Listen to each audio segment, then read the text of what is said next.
vai um pouco mais fundo nessa questão do conceito do vinho na Bíblia e por que onde que é? Minha pergunta é assim, ó, onde que é que a turma usa isso como muleta para justificar alguma coisa que elas, uma conduta delas, e onde que isso realmente tem fundamento na Bíblia? Ok. A questão da muleta eu fico te devendo responder porque é muito subjetivo. Tá bom. Aí entra naquela parte que eu falei assim, eu não sei o que está no coração da pessoa. Também tenho que ser honesto academicamente em dizer para você que você pode trazer uma dúzia de teólogos aqui, gabaritados com doutorado em teologia, doutorado em Bíblia, que vão falar que Jesus bebia vinho, era o vinho alcoolizado. Eu tenho que ter essa honestidade acadêmica com você. Tá bom. E você vai ter uma outra dúzia de teólogos igualmente gabaritados que vão concordar comigo e vão falar assim, não, Jesus não bebia vinho alcoolizado. Essa é a tua linha. Essa é a minha linha. Mas não bebia vinho alcoolizado. Então eu tenho que apresentar essa linha, mas com esta franqueza em dizer que você tem especialistas dos dois lados. Eu vou falar desse lado de cá. O vinho, quando ele é usado de maneira... Porque veja bem, vamos começar pela problemática. Acho que é melhor começar por aqui. O vinho dá uma vez por ano. Okay. Eu não sei se hoje, com essas tecnologias... que tem fruta que dá o ano inteiro, né? Hoje eu não sei. Eu não sei como é que são as vinícolas hoje. Mas no passado arqueológico, quando não tinha todo o mecanismo de hoje, a uva só dá uma vez por ano. E se eu não me engano, não sei se é no mês de setembro, que dá lá no hemisfério norte. Então, como o vinho só dá uma vez por ano, você não tem, sem refrigerador, como ter vinho, suco de uva, não alcoolizado o ano todo. Okay. Porque ele é o mosto, o vinho não alcoolizado, quando você tirou da uva. Depois ele vai alcoolizando, tá certo? Eu achava, tá vendo, a minha limitação, eu achava que vinho necessariamente deveria ter álcool. Não, no português sim. No português sim, porque nós chamamos de vinho só bebida alcoólica, e a gente chama de suco de uva. Pois é. Mas só que no hebraico, a mesma palavra usada para um é usada para outro. Ain. Ain em Ou hebraico... seja, suco de uva é vinho. É vinho. O ain, tanto é que no livro de Isaías fala o seguinte, dê vinho para os recém-nascidos. E é ain. Mas não vai dar vinho, álcool para criança. Para criança. A bem da verdade, existe uma segunda palavra em hebraico, tirosh, que significa apenas suco de uva. Tá. Suco de uva. Mas tem o ain que é o contexto. É igual falar manga. O que é manga? Depende. Pode ser uma fruta ou pode ser uma peça de roupa. Tá bom, entendi. Você tá entendendo? Entendi. Pode ser a manga da camisa ou a fruta. Entendi.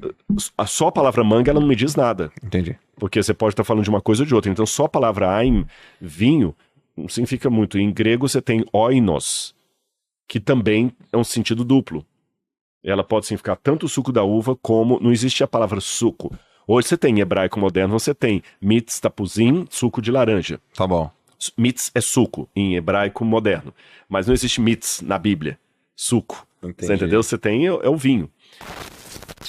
Então, como é que eles faziam? Eles preparavam o vinho e eles tinham técnicas, não só em Israel, a gente tem isso mapeado também entre outros povos, de ter tanto o vinho alcoólico como o vinho não alcoólico durante o ano todo.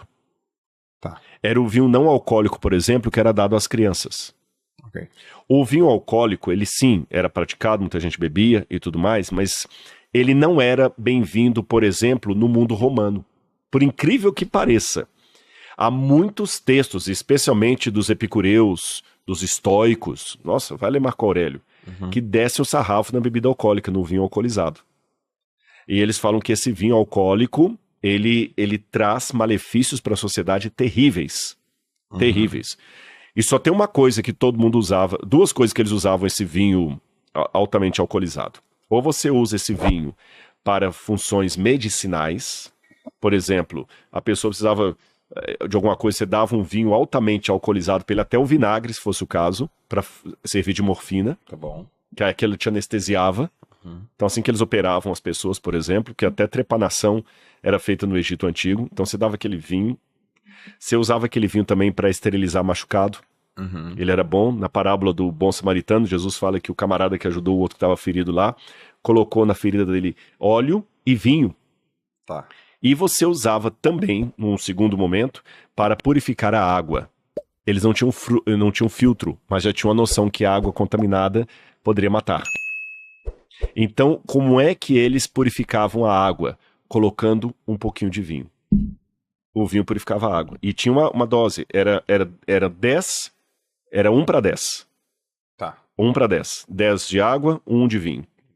Até nós temos mesas, por exemplo, que já foram encontradas, que você tem os jarros de água e você tinha um pouquinho de vinho assim em cima, que ele colocava, misturava, ou no copo, misturava e bebia. Tá. Paulo até recomendou para Timóteo assim, Timóteo, você está com fortes dores estomacais, não beba somente água, mas também um pouco de vinho.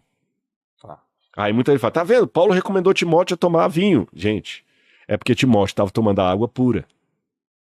Paulo falou o seguinte, põe um pouquinho de vinho na água para esterilizar essa água por causa dos seus problemas estomacais. Tá. Nenhum médico até hoje lançou qualquer artigo falando que vinho ajuda para problemas estomacais.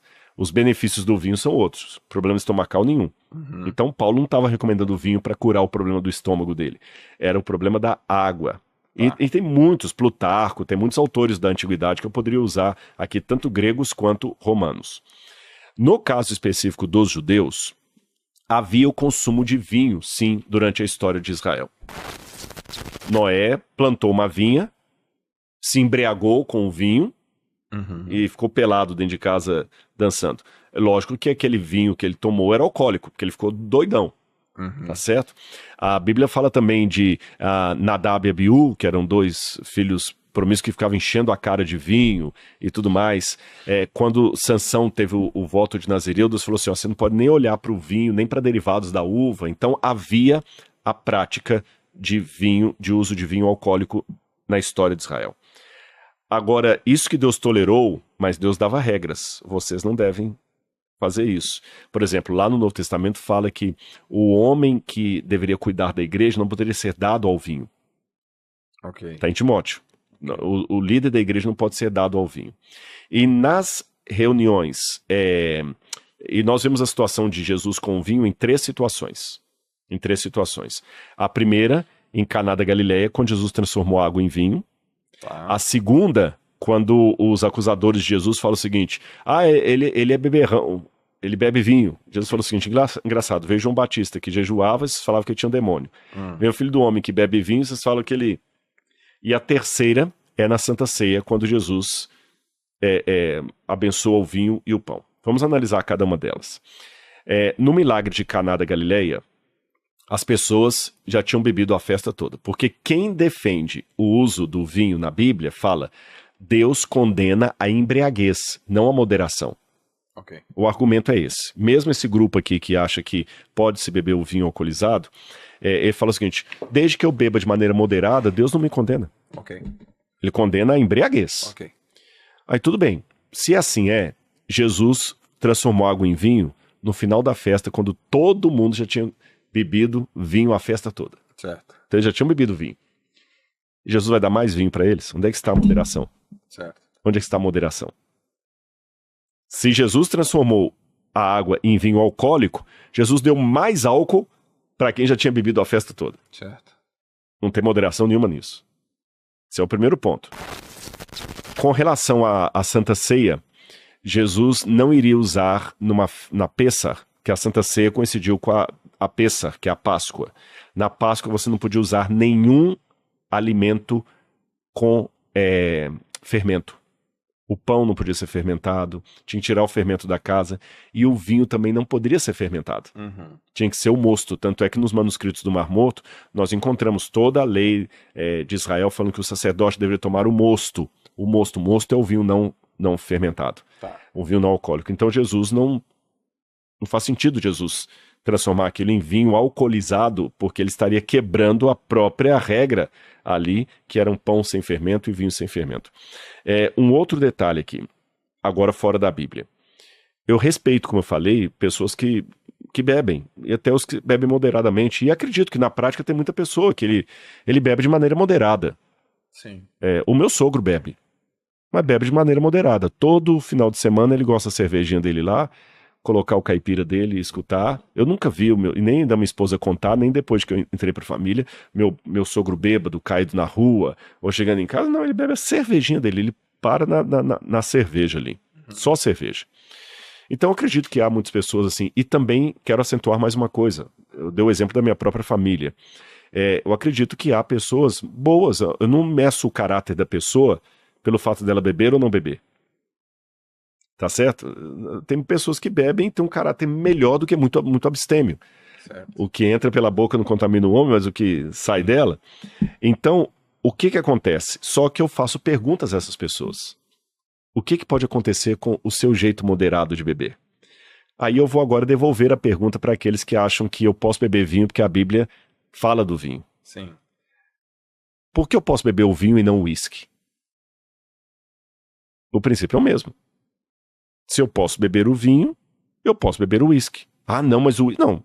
É só beber moderadamente. Se eu posso beber o vinho e eu posso beber o uísque, eu posso beber a cachaça. Porque muitos evangélicos hoje defendem eu beber o vinho. O vinho, tá, mas se eu posso beber o vinho, eu posso beber a cachaça. Se eu posso beber a cachaça, eu posso beber o rum. Uhum. É moderado. Se eu posso beber o rum, eu posso beber a tequila. Ou aquela outra russa lá, a vodka. Pode. Qual o problema? E se eu posso beber tudo isso, eu posso fumar. Eu fumo moderadamente. E eu nunca conheço os evangélicos que defendem o uso do vinho, defendendo o uso do cigarro. Uhum. Se eu puder beber, fumar moderadamente, um cigarrinho ou outro, tudo não tá fazendo mal a ninguém, é só distrai. Uhum. Você pode criar toda uma filosofia para o hábito de fumar. E pode fazer toda uma filosofia também para o hábito de fumar marihuana. Você sabe que muita gente também defende a liberação das drogas e do uso da maconha e tudo, que ela acalma, ela amplia os seus horizontes e tudo mais e tal. Ou seja, quando você abre uma fissura, toma cuidado, porque você pensa que você só está abrindo aquela gretinha ali, mas se você bater, aquela fissura que você está abrindo, ela vai se expandindo e você lá na frente não consegue mais pegar as pontas. Então, de maneira muito humilde, a única coisa que eu coloco para o pessoal de casa pensar nos usos e costumes do que você come, do que você bebe, é quais as consequências disso. Não só para você, mas para os outros. E falo, vamos ser científicos, vamos ser acadêmicos. O que a medicina hoje fala do hábito de beber e fumar? Esquece a ideia de que Jesus bebeu vinho. Vamos falar de ciência agora.